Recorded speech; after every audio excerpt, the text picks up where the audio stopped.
I want to bring in Gary Kaltbaum because, look, I want you to I'm making a cultural comment here. It seems to me that Amazon, you're laughing at me, I know you are, Gary, but look, it seems to me Amazon has really shifted the retailing world in a dramatic fashion. Midsummer is now bigger, I think. I think it's going to be bigger than Black Friday. What do you say? Stuart, last year Amazon sold 100 million products totaling $3.5 billion on Prime Day.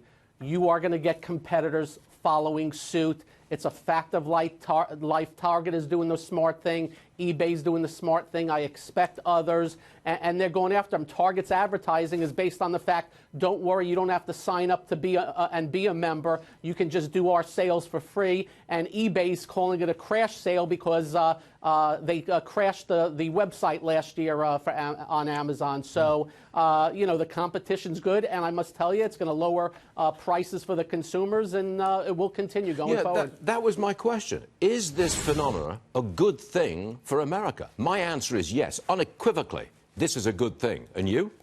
Competition lowers costs. Simple as that for the consumer. And I have to tell you, I expect probably Amazon to go Amazon Prime quarterly days. You're going to see a lot more of this going forward. Okay, and the stock right now, $1,900 a share. Let me talk to you about Bitcoin. Overnight, it touched $14,000. They had technical problems at a big exchange.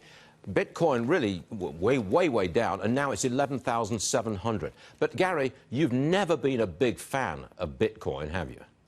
No, look, the first time I ever talked to you about it was in December of 17.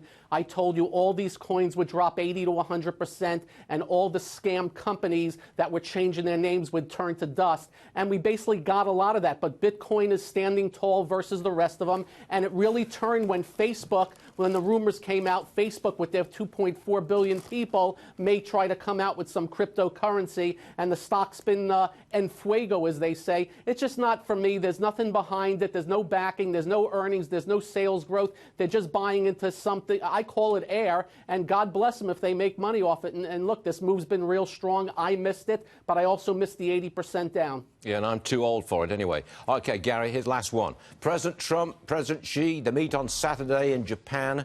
Now, what does the market do on Monday morning if all we get is a handshake and a smile? What does the market do?